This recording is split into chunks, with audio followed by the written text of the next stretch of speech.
একজন ধনী লোক রাস্তা দিয়ে যাচ্ছেন। একটা দরিদ্র ছেলে এসে বলল, বাবা আমি খুব অসহায়, আমাকে কিছু সাহায্য করেন। সেই ধনী ব্যক্তি পকেটের মধ্যে হাত দিচ্ছে তাকে কিছু দেওয়ার উদ্দেশ্যে, কিন্তু দেখলেন সেই দিন তিনি পকেটে মানি ব্যাগ আনতে ভুলে গেছেন। তিনি বাচ্চাটাকে কাঁধের মধ্যে হাত রেখে অতি বিনয়ের সাথে বলেন, বাবা আমি খুব দুঃখিত, আজকে বাবা আমি আমার মানি ব্যাগটা আনতে ভুলে গেছি, তোমাকে কিছু আমি দিতে পারলাম না। সেই ভিক্ষুক ছেলেটি বলেন, স্যার আমি আল্লাহর কাছে দোয়া করি আপনি প্রতিদিন যেন এইভাবে আপনার মানি ব্যাগ ভুলে বাসায় রেখে আসেন। ভদ্রলোক কথাটা বুঝতে পারলেন না, মনে হয় সে উপহাস করে ছেলেটা বলতেছে। ছেলেটি বলল, বাবাজি টাকা পয়সা কম বেশি সকলেই আমাদেরকে দেয়, কিন্তু আজকে স্নেহ ভরে আদরের সাথে বিনয়ের সাথে আপনি আমার কাঁধের মধ্যে হাত রেখে আমার বাবার মতো, আমার মুরব্বির মতো, আমার গার্ডিয়ানের মতো যেভাবে আপনি বললেন যে বাবা আমি মানি ব্যাগটা আনতে ভুলে গেছি, বাবা আমি আল্লাহর কাছে দোয়া করি আপনি প্রতিদিন যেন এইভাবে মানি ব্যাগ ভুলে আসেন এবং আমরা যারা অসহায় মানুষ আছি আমাদেরকে যেন স্নেহ ভরে আদরের সাথে বিনয়ের সাথে আমাদেরকে অনুপ্রাণিত করতে পারে। মুরব্বিনে কেরাম,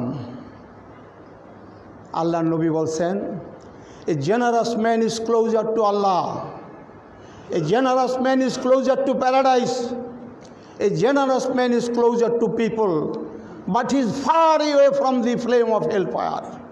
একজন দয়ালু, একজন দাতা, একজন আল্লাহওয়ালা মানুষ আল্লাহর অধিক নিকটবর্তী, তিনি বেহেশতের নিকটবর্তী, তিনি মানুষের নিকটবর্তী, কিন্তু দুজনের আগুন থেকে আল্লাহ তাকে বহু দূরে রাখবেন। আর একজন বখিল, একজন কৃপণ আল্লাহর থেকে বহু দূরে, বেহেশতের থেকে আরও দূরে, সে মানুষের থেকে বহু দূরে, কিন্তু দোজখের আগুন তার অতি নিকটবর্তী।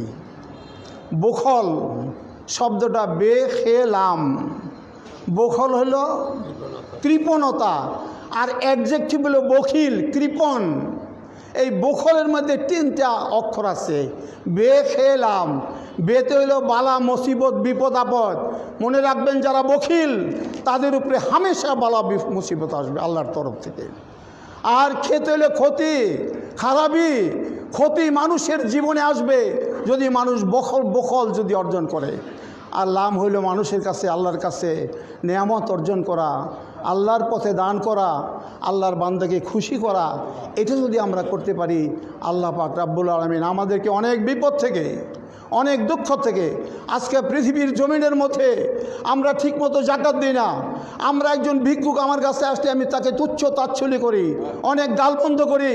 আল্লাহ নবী বলেছেন, কোনো রাজপুত্র যদি ঘোড়ায় চড়ে তোমার কাছে ভিক্ষার জন্য আসে, তুমি যদি পারো তাকে সাহায্য করবে, আর যদি না পারো তাকে হাসি মুখে বিদায় করবে।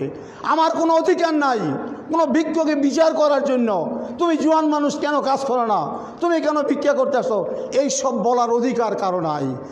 আল্লাহ নবী বলছেন, কোনো মানুষ যখন কারো কাছে হাত পাতে সে তার সমস্ত সত্তাকে বিবর্জিত করে মানুষের কাছে হাত পাতে, শরম লজ্জা ইজ্জত ভয় সব কিছু নষ্ট করে।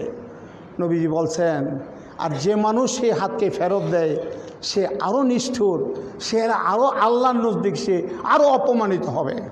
মুরব্বিনে কেরাম, আমরা যদি আল্লাহর দয়া চাই, আল্লাহর বান্দাকে আমাদের দয়া করতে হবে। আমরা যদি সত্যিকার আল্লাহর খুশনুদি চাই, আমাদেরকে বিনয়ী হইতে হবে।